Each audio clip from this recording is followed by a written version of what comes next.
ఓం అస్మద్గురుభ్యో నమః. శ్రీరంగసింహగిరిదేశికపాదసేవా ప్రాప్తాఖిల ద్రవిడవేదర్హస్య జాతం శ్రీగౌతమాన్వయజమాశ్రితభాగధేయం గోపాలదేశికమహం శరణం ప్రపద్యే. శ్రీమద్గౌతమవంశనాయకమణేర్గోపాలసూరేసుతం తత్పాదాంబుజలబ్ధయుగ్మనిగమాంతార్థం సుశీలం సదా సద్విద్యా వినయాతి సద్గుణనిధిం స్వాచార్యనిష్టాన్వితం వందే వైష్ణవభూషణం తమనగం శ్రీరంగరామానుజం. కౌశికాన్వయ సంజాతం వెంకటార్యతనోభవం వేదాంతాచార్య సచ్చిష్యం మురైవర్లుగురుం భజే. శ్రీశైలేశైత్యాది ప్రణతోస్మి నిత్యం స్వాదయన్య సర్వేషాం త్రయ్యంతార్థం సుదుర్గ్రహం స్తోత్రయామాస యోగీంద్రః తం వందే యామునాహ్వయం. యత్పదాంబోరుహధ్యాన విధ్వస్తాశేషకల్మషః వస్తుతాముపయాతోహం యామునేయం నమామి తం. నమో నమో యామునాయ యామునాయ నమో నమః. నమో నమో యామునాయ యామునాయ నమో నమః.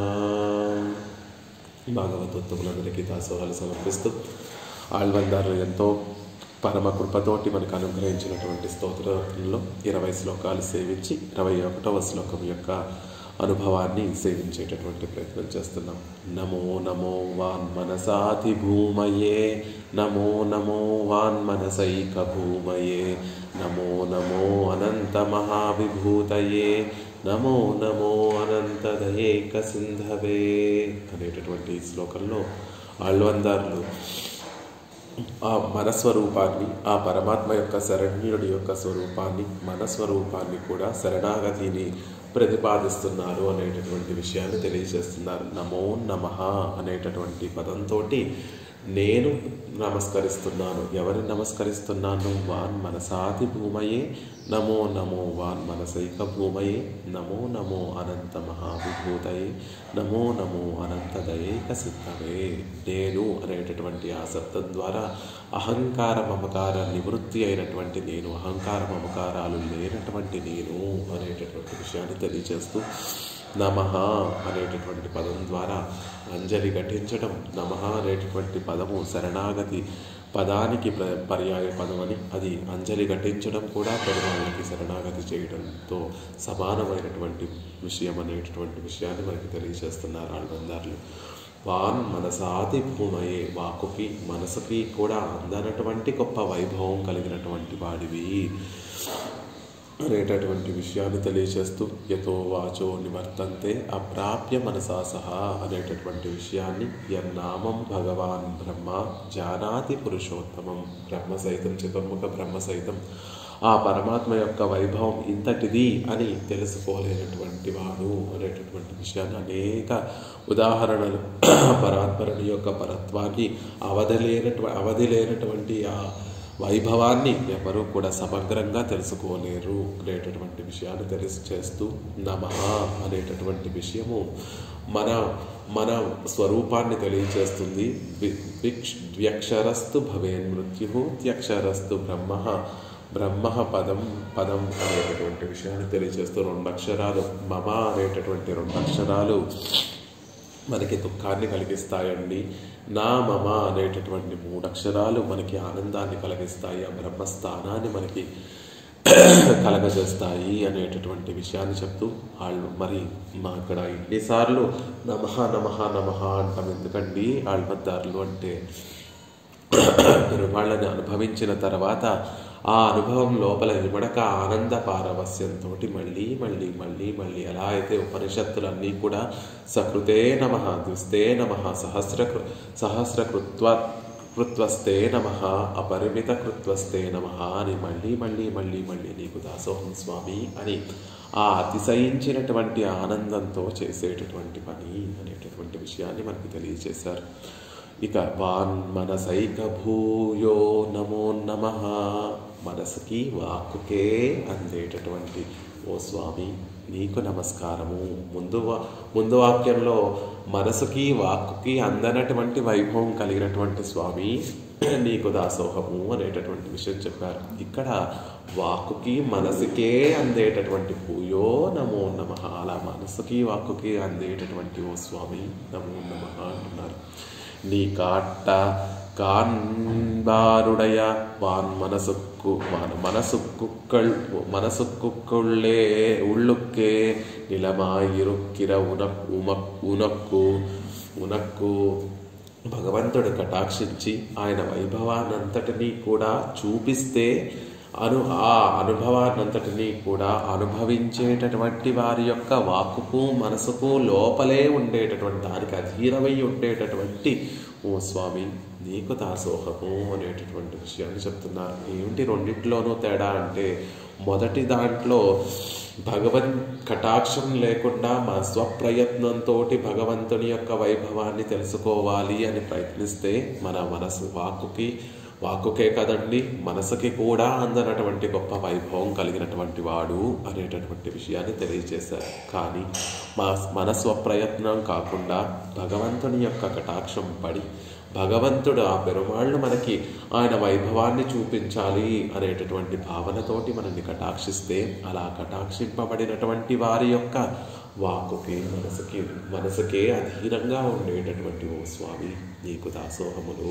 ఆళ్వార్లు అందరూ కూడా భగవంతుడి యొక్క నిర్హేతుకమైనటువంటి కటాక్షానికి పాత్రులైనటువంటి వారు. అలా పాత్రులై మయర్వర మదినలం అని చెప్పబడేటటువంటి భక్తి రూప, ఎటువంటి దోషములు లేనటువంటి భక్తి రూపాపన్న జ్ఞానాన్ని పెరుమాళ్ళ కటాక్షంతో పొందినటువంటి ఆ గొప్ప మహనీయులందరి యొక్క మనస్సుకి వాక్కులలో అధీనమై ఉండేటటువంటి ఓ స్వామి, అలాంటి వారి యొక్క హృదయంలో తాను ఉండి ఆ పరమాత్మకి విషయమైనటువంటి ఆ భావన పరంపరలన్నిటినీ కూడా తానే కలిగిస్తూ ఉంటాడు.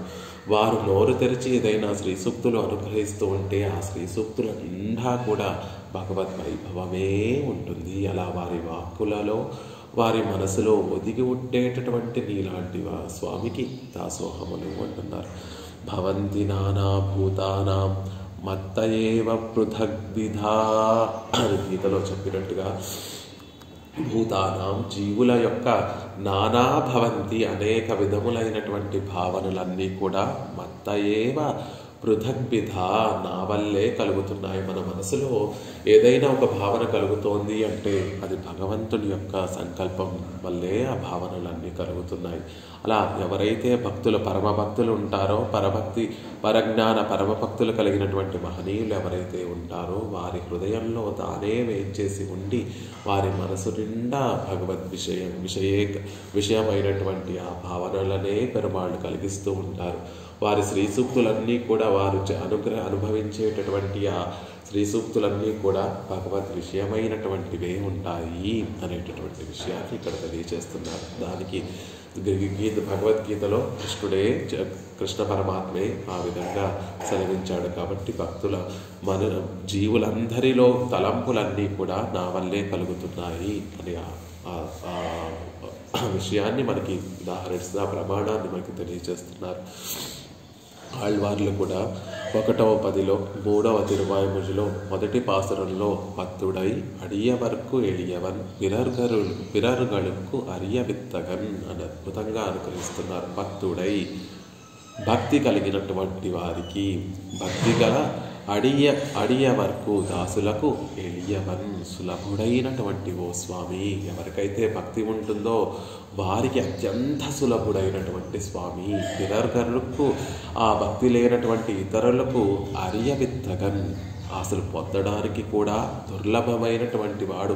విత్తగన్ అంటే ఆశ్చర్యావహుడు అనేటటువంటి విషయం. అంటే వారు ఇంతటి వాడు అని ఊహించడానికి కూడా అందనటువంటి గొప్ప వైభవం కలిగినటువంటి వాడు, అంత ఆశ్చర్యకరమైనటువంటి వాడు. ఇతరులకి ఎలాంటి స్వభావం కలిగినటువంటి వాడు, భక్తులకేమో అత్యంత సులభుడు అనేటటువంటి విషయాన్ని తెలియజేస్తున్నారు. దీనికి వ్యాఖ్యానాన్ని అనుకరిస్తున్నటువంటి నంబిళ్ళై అనేటటువంటి మహనీయులు పత్తుడై అంటే భక్తి కలిగినటువంటి వారికి అన్నారు కదండి. ఇక్కడ ఆళ్వార్లు భక్తి కలిగినటువంటి వారు అంటే మీరు పరభక్తి పరజ్ఞాన పరమభక్తులు అనుకుంటారేమో. అంటే భక్తిలో కూడా కొన్ని స్టేజెస్ ఉన్నాయండి. పరభక్తి అంటే భగవంతుడి గురించి తెలుసుకోవడం, ఆయన వైభవాన్ని సమగ్రంగా మనసులో ఉంచుకోవటం. పరజ్ఞానము అంటే ఆయన ప్రత్యక్ష సమానాకారంగా సేవిస్తున్నట్టుగా ఆయనని ధ్యానిస్తూ ఆయన మన కళ్ళెదుటగానే ఉన్నాడు అనేటటువంటి విధంగా ఆయనని ప్రత్యక్షంగా మనసులో ధ్యానించడం పరజ్ఞానమని. పరమభక్తి అంటే అలా సేవిస్తున్నటువంటి ఆ సర్వేశ్వరుణ్ణి ఒక్క క్షణం కూడా విడిచి ఉండకపోయినా ఉండను అనేటటువంటి భావన కూడా సహించలేకపోవడం. అంటే నేను పరమాత్మని విడిచి ఉంటానేమో అన్న భావన వారికి కలిగినా కూడా వారి సహించి ఉండలేరు. అలాంటి స్థితిలో ఉన్నటువంటి వారిని పరమభక్తి కలిగినటువంటి వారు అంటారు. అలా ఇక్కడ ఆళ్వార్లు పత్తుడై అన్నారు కాబట్టి భక్తి కలిగినటువంటి వారు అంటే ఆ పరమభక్తి కలిగినటువంటి వారికి సులభుడు అనుకుంటారేమో. కాదు సుమా. పత్తుడై అంటే అద్వేషము లేకుండా, అద్వేషము కలిగి ఉండి ఆభిముఖ్యము కలిగితే చాలు. అలాంటి వారికి అత్యంత సులభుడు. అంటే పెరుమాళ్ళంటే గిట్టకుండా ఉండకపోవడం ఉంటే చాలు. అంటే నాకు పెరుమాళ్ళంటే గిట్టదండి అనేటటువంటి భావన లేకుండా ఉండి ఆయన మీద ఏమాత్రం ఆభిముఖ్యం, ఆయనను పొందాలని ఏమాత్రం ఆ లోపల చిన్న భావన ఉన్నా చాలండి. అలాంటి వారికి అత్యంత సులభుడు ఆయన అనేటటువంటి విషయాన్ని తెలియజేస్తున్నారు. దానికి ఉదాహరణగా సకృదేవ ప్రపన్న మిత్రభావేన సంప్రాప్తం నత్యజేయం కదంచన అనేటటువంటి రామచంద్రుడి యొక్క సూక్తిని అనుగ్రహిస్తారు. మిత్రభావేన సంప్రాప్తం అంటే మీరు నిజంగా భక్తితోటి రామచంద్రుడి దగ్గరికి వెళ్ళక్కర్లేదు. పైన మిత్రభావాన్ని, మిత్రుడి అంటే స్నేహభావాన్ని పైకి నటిస్తూ రామచంద్రుడి దగ్గరికి వెళ్ళినా కూడా ఆయన మనని దగ్గరికి చేర్చుకొని కటాక్షించేటటువంటి అత్యంత సులభుడు అనేటటువంటి విషయాన్ని పత్తుడై అడియ వరకు అలా అద్వేషము ఆభిముఖ్యము కలిగినటువంటి దాసులకి ఎడియవన్ సులభుడండి, అత్యంత సులభుడు. ఎంత సులభుడు అంటే లోకాలన్నిటినీ కూడా శాసించేటటువంటి ఆ స్వామి వారికి ఊడిగం చేసేటటువంటి సులభుడు. పార్థుడికి దూతగా పాండవులకి దూతగా వెళ్ళేటటువంటి సులభుడైపోతాడు. పార్థుడికి రథసారథిగా ఉండేటటువంటి అంత సులభుడైపోతాడు. గోపికల చేతిలో కొట్టబడి తిట్టబడి కట్టబడేటటువంటి సౌలభ్యాన్ని చూపిస్తాడు ఆ స్వామి. అంత సులభుడైపోతాడండి అని అనేక ఉదాహరణలు చూపిస్తారు. అదే పినర్గరులకు ఆ భావన లేకపోతే భగవంతుణ్ణి పొందాలి అనేటటువంటి రుచి లేనటువంటి వారికి అరియవిత్తగన్ ఎంత వెతికినా కూడా కనపడడు. ఆయన తత్వం బోధపడదు అనేటటువంటి విషయాన్ని ఆళ్వార్లు కూడా మనకి ఆ పాసరంలో అనుగ్రహించినట్టుగా ఇక్కడ ఆళ్వందారులు కూడా అదే విషయాన్ని తెలియజేస్తున్నారు. నమో నమో వాన్మనసాతి భూమయే, నమో నమో వాన్మనసైక భూమయే. మనస్సుకి ఎవరికైతే భక్తి ఉన్నా స్వప్రయత్నంతో భగవంతుని యొక్క వైభవాన్ని తెలుసుకోవాలి అని కనుక ప్రయత్నిస్తూ ఉంటే వారి మనసుకు అందనటువంటి వాడు, మనసుకి వాక్కులకి అందనటువంటి వైభవం కలిగినటువంటి వాడండి. అదే భక్తి కలిగినటువంటి వారికి తన కటాక్షం కోసం ఎదురు చూస్తూ తన కటాక్షానికి పాత్రులైనటువంటి మహనీయుల యొక్క వాక్కుకి మనసుకి అధీనమై ఉండి తాను ఒదిగిపోయేటటువంటి గొప్ప వైభవం కలిగినటువంటి వాడండి అనేటటువంటి విషయాన్ని చెప్తున్నారు. ఉపనిషత్తులు కూడా భగవంతుణ్ణి ఎలా పొందొచ్చు అంటే శ్రవణం చేస్తే పొందొచ్చు అంటారు కొంతమంది. కాదండి. ఆయన తిరునామ సంకీర్తన చేస్తే పొందొచ్చు అంటారు. కాదండి. మనసులో దృఢంగా ధ్యానిస్తే భగవంతుణ్ణి పొందొచ్చు అంటారు. కాదండి.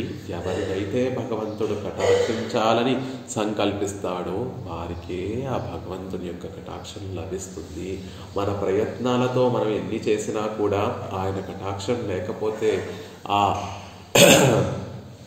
ఆయనని పొందటం సాధ్యపడదు అనేటటువంటి విషయాన్ని ఉపనిషత్తులు కూడా తెలియజేస్తున్నాయి. ఆ విషయాలన్నిటినీ కూడా మనసులో ఉంచుకొని ఆళ్వందారులు నమో నమో వాన్మనసాతి భూమయే, నమో నమో వాన్మనసైక భూమయే అనేటటువంటి విషయాన్ని చెప్తున్నారు. అసలు ఇలా ఉండటమే అరుదైనటువంటి విషయం, పరస్పర విరుద్ధమైనటువంటి విషయం. ఒక పక్కనేమో మనసుకి వాక్కుకు అందనటువంటి వాడు అని చెప్తున్నారు, ఒక పక్కన మనసుకే వాక్కుకే అందేటటువంటి వాడు అని చెప్తున్నారు. ఇలా అరుదైనటువంటి విషయాలు కేవలం ఆ సర్వేశ్వరుడికే సొంతమైనటువంటి విషయాలు. అఘటిత ఘటనా సామర్థ్యుడు కాబట్టి ఒక పక్కన తన మీద భక్తి ఉండి తాను కటాక్షించగలిగినటువంటి వాడికేమో చక్కగా ఆయన వైభవాన్నంతటినీ కూడా తెలియచేసి ఆనందింపచేస్తూ ఉంటాడు. ఎవరైతే స్వప్రయత్నంతోనో లేకపోతే భగవంతుడి మీద ప్రేమ లేకుండా ఆయన గురించి తెలుసుకోవాలని ప్రయత్నిస్తూ ఉంటారో వారికి తన మహిమనంతటినీ కూడా గోచరింపబడకుండా ఉంటూ ఉంటాడు ఆ స్వామి. అలాంటి గొప్ప వైభవం కలిగినటువంటి వాడు అనేటటువంటి విషయాన్ని ఈ 2 పాదాలలో తెలియజేస్తున్నారు. ఆ తర్వాత నమో నమో అనంత మహావిభూతయే నమో నమః స్వామి. గొప్ప విభూతి, నీకుండేటటువంటి ఐశ్వర్యము అనంతమైనటువంటిది, హద్దు లేనటువంటి గొప్ప ఐశ్వర్యం కలిగినటువంటి వాడివి నువ్వు. అపరిచ్ఛేద ఉభయ మహావిభూతి విభూతిగా నాయిరుక్కిర ఉనక్కు నమః. అపరిచ్ఛేద ఉభయ విభూతి నాయిరుక్కిర ఉమక్కు నమః స్వామి. ఉభయ విభూతులను కలిగినటువంటి వాడికి నీకు నమస్కారము అంటున్నారు. ఆ ఉభయ విభూతులు కూడా ఎలాంటివి? పరిచ్ఛేదించి చెప్పడానికి వీలు లేనటువంటి ఉభయ విభూతులు.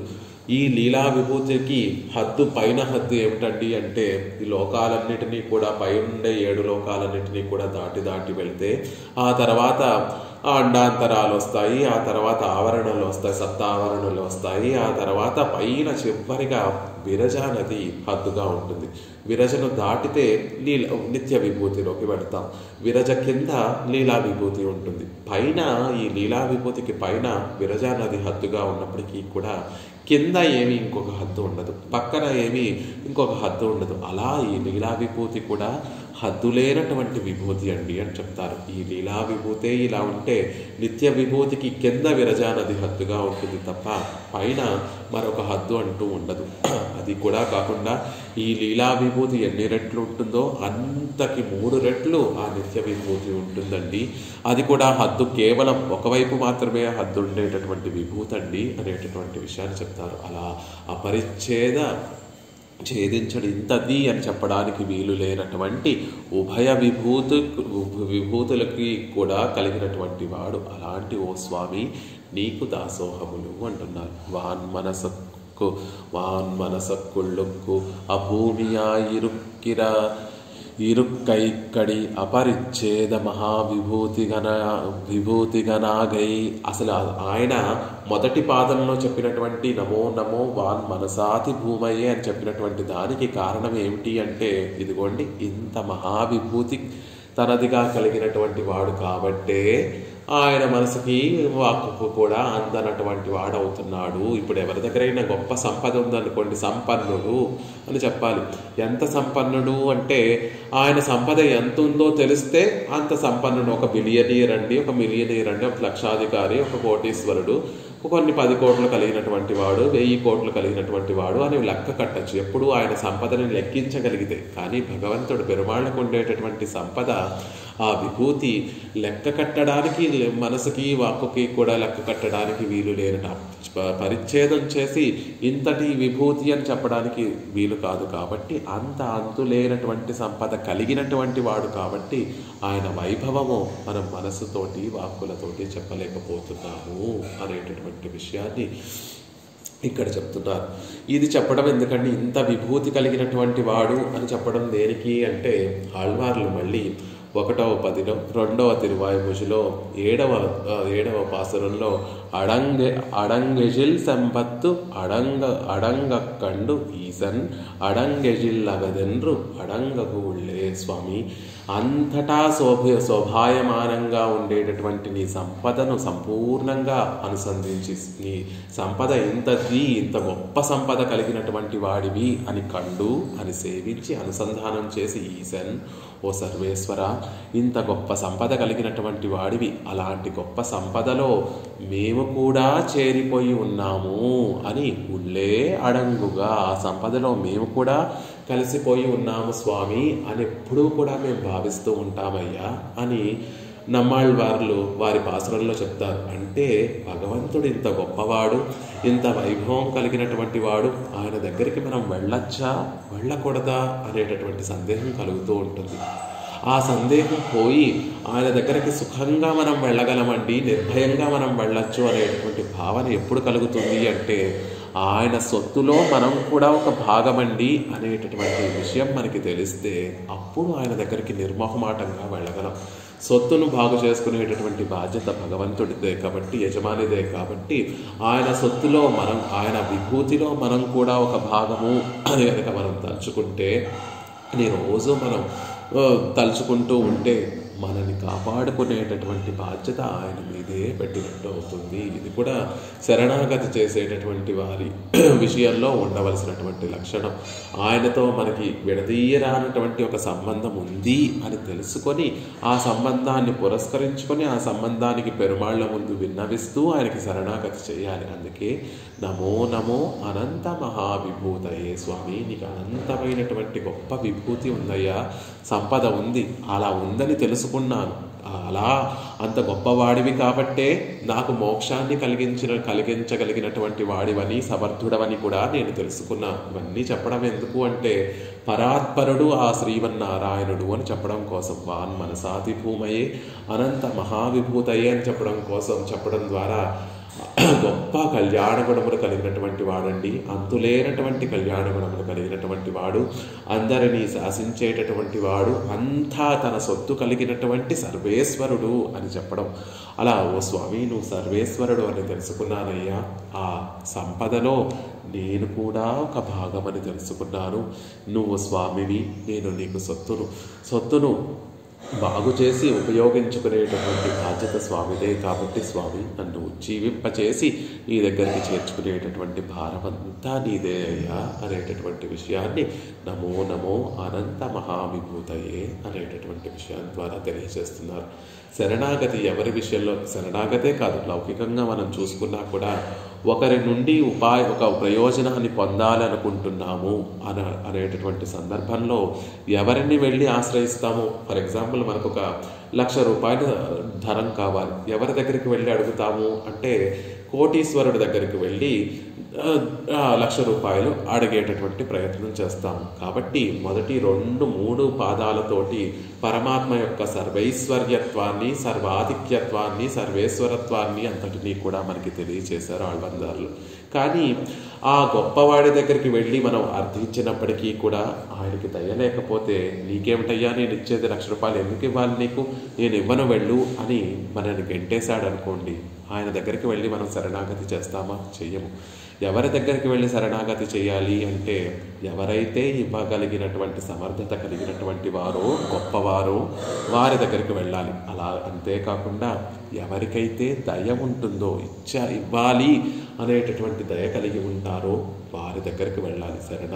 శరణ్యుడిలో 2 లక్షణాలు ఉండాలి. ఇవ్వగలిగినటువంటి సమర్థత ఉండాలి, ఇవ్వగలిగేటటువంటి మనసు కూడా ఉండాలి, ఆ దయ కూడా ఉండాలి. అందుకే చివరి పాదంలో ఆళ్వార్లు నమో నమో అనంత దయైక సింధవే, స్వామి నీ దయ ఎలాంటి దయ అనుకుంటున్నావు?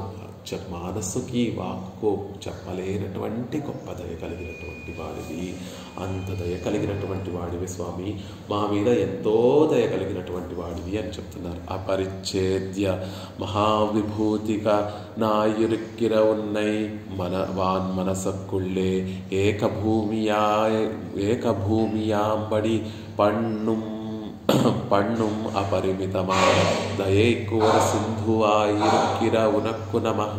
అద్భుతంగా అనుగ్రహిస్తున్నారు. అపరిచ్ఛేద్యాలైన మహావిభూతి కలిగినటువంటి వాడివైన నిన్ను వాక్కుకు మనసుకు అందేటట్లుగా చేసే అపరిమితమైనటువంటి దయకు అద్వితీయమైనటువంటి సముద్రం వంటి వాడా నీకు దాసోహము అంటున్నారు. మొదటి పాదంలో ఎవరికి అందనటువంటి వాడు అని చెప్పారు. 3వ పాదంలో ఆయన విభూతి గొప్పదండి అని చెప్పారు. కానీ 2వ పాదంలో అలాంటి వాడు కూడా వాన్ మనసైక భూమయే, మనస్సుకి వాక్కుకి కూడా అందపడుతున్నాడండి అని చెప్పారు. అలా అందపడటం దేనివల్ల అంటే అదిగోండి దయకు సముద్రం వంటి వాడు ఈ స్వామి. అంత దయ కలిగినటువంటి వాడు కాబట్టే ఆయన మనని కటాక్షించాలని సంకల్పించినటువంటి మరుక్షణం నుండి ఆయన మన మనసులో ఒదిగిపోయి మన మనసు నిండా వాక్కుల నిండా ఆయనే అయి ఉంటున్నాడు. అలా ఉండడానికి కారణం గొప్ప దయ కలిగి ఉండడమే. అలాంటి గొప్ప దయకి, సింధు లాంటి గొప్ప దయకి, సముద్రమే ఆ సముద్రంలో ఉన్నటువంటి జలాన్నంతటినీ కూడా దయ అనేటటువంటి దానితో నింపేసి దానికి ఒక రూపాన్ని పెడితే అలా గొప్ప అనంత సింధువు. అది కూడా మామూలు సింధువు కాదు. మామూలు సముద్రానికి అటు ఇటు ఇటు ఎక్కడో ఒక చోట హద్దైనా ఉంటుంది, తీరమైనా ఉంటుంది. కానీ ఈ దయా సముద్రానికి హద్దు కూడా లేవండి. అలాంటి హద్దు లేనటువంటి దయా సముద్రుడు ఆ స్వామి అనేటటువంటి విషయం.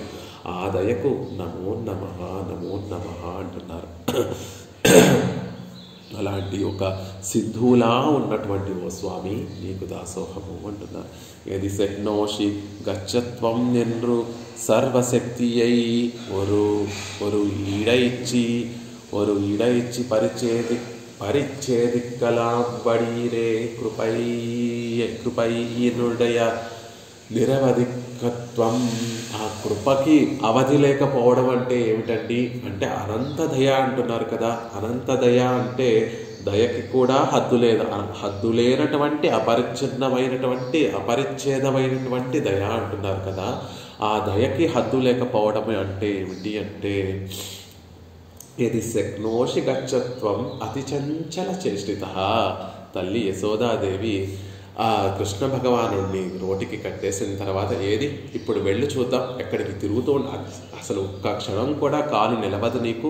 అలా చంచలంగా గాలి ఎలా తిరుగుతూ ఉంటుందో, మనసు ఎలా తిరుగుతూ ఉంటుందో అతి చంచలంగా తిరిగేటటువంటి స్వభావం కలిగినటువంటి వాడివి కదా. ఏది ఇప్పుడు వెళ్ళి చూద్దాం, ఇప్పుడు నీ తప్పించుకో చూద్దాం అని ఆ తల్లి చేత కట్టబడేటటువంటి గొప్ప దయ. దయకి హద్దు ఎక్కడ ఉందండి? హద్దు లేనటువంటి దయ అంటే అంత గొప్ప సర్వశక్తి అయి అందరినీ కూడా నియమించేటటువంటి అంతకన్నా గొప్ప పరాత్పరుడైనటువంటి ఆ సర్వేశ్వరుడు ఓర్ ఇడైచి ఒక గొల్ల వనిత చేత పరిచ్ఛేదిక్కలాంబడీరే పరిచ్ఛేదించి ఇదిగోండి అంతటా వ్యాపించినటువంటి తత్వాన్ని మీరందరూ కూడా పరమమైనటువంటి తత్వం అనుకుంటున్నారే ఆ తత్వాన్ని రోటికి కట్టివేసిందే. రోటికి పరిచ్ఛేదించి రోటికి కట్టబడి ఆ రోలు కృష్ణుడు ఒకటేనా అన్నట్టుగా ఇద్దరిని మమేకం చేసినటువంటి యశోదాదేవి ఉందే, యశోదాదేవికి కట్టుబడిపోయాడే. అది ఆ కృప యొక్క నిరవధికత్వము. ఆ కృపకి హద్దు ఎక్కడైనా ఉంది? కిందకి దిగడంలో ఏమన్నా హద్దు ఉందా పెరుమాళ్ళకి అంటే అంత కిందకి దిగిపోతారు దయతోటి. అంత కిందకి దిగగలిగినటువంటి గొప్ప దయ కలిగినటువంటి వాడు. ఎలాంటి వాడు అంటే నమో నమో అనంత మహావిభూతయే, నమో నమో వాన్ మనసాతి భూమయే, నమో నమో వాన్ మనసైక భూమయే, నమో నమో అనంత మహావిభూతయే. అలాంటి వాడు ఒక రోటికి కట్టబడ్డాడే. ఆహా, అది కదా దయ అంటే. అది కదా సముద్రం నీటికి ఉండేట సముద్రానికి అనంతమైనటువంటి సముద్రం వంటి అంటే దయవంటే అని తెలుసుకొని నమో నమో అనంత దయైక సింధవే. అంత దయ కలిగినటువంటి వాడు కాబట్టి, అంత పరాత్పరుడు కాబట్టి ఆయనకి శరణాగతి చేస్తే మనం కోరుకున్నటువంటి ఫలములన్నీ కూడా సిద్ధిస్తాయి అనేటటువంటి విషయాన్ని ఈ శ్లోకంలో తెలియజేస్తున్నారు. ఇక్కడ సింధువు, దయకు సింధువు అని చెప్పడంలో ఉండేటటువంటి ఆంతర్యం ఏంటి అంటే నీటికన్నిటికీ కూడా నీరు నిరవధికమైనటువంటి స్థానం నీటికి ఏమిటి అంటే సముద్రం. అంటే నీరు చివరికి ప్రవహించి నదులన్నీ కూడా ప్రవహించి చివరికి దేనికిలో చేరి సుస్థిరంగా ఉంటాయి అంటే సముద్రంలో ఆ నీరంతా కూడా చేరి సుస్థిరంగా సముద్రంలోనే ఉన్నట్టుగా లోకంలో దయ అంటూ ఉంటే కనుక ఆ దయ అంతా కూడా కలిపి ఒక చోట ఉంది సుస్థిరంగా, ఒక చోట నిరవధికంగా, ఒక చోట సుస్థిరంగా ఉంది అంటే ఆ సర్వేశ్వరుని యొక్క దయే అనేటటువంటి విషయాన్ని మనకి ఆనందాలు తెలియచేస్తూ ఈ పాసురంలో పరమాత్మలో ఉండేటటువంటి పరత్వాన్ని, పరమాత్మలో ఉండేటటువంటి సౌలభ్యాన్ని, పరమాత్మలో సౌలభ్యం అంటే దయాగుణాన్ని, పరమాత్మలో ఉండేటటువంటి ఆ గొప్పతనాన్నంతటిని తెలియజేస్తూ మనస్వరూపం నమః అనేటటువంటి మనస్వరూపం అహంకారం మమకారాలు లేకుండా ఉండేటటువంటి జీవుడు ఆ పరమాత్మని గొప్పవాడైనటువంటి వాడు, దయ కలిగినటువంటి ఆ పరమాత్మని నమః ఆశ్రయించాలి, శరణాగతి చేయాలి అనేటటువంటి 3 విషయాన్ని తెలియజేస్తున్నారు. పరమాత్మ యొక్క వైభవాన్ని, మన యొక్క స్థితిని, స్వరూపాన్ని, అలాంటి మనము పరమాత్మకి శరణాగతి చేయాలి అనేటటువంటి విషయాన్ని ప్రతిపాదిస్తున్నారు ఈ శ్లోకంలో.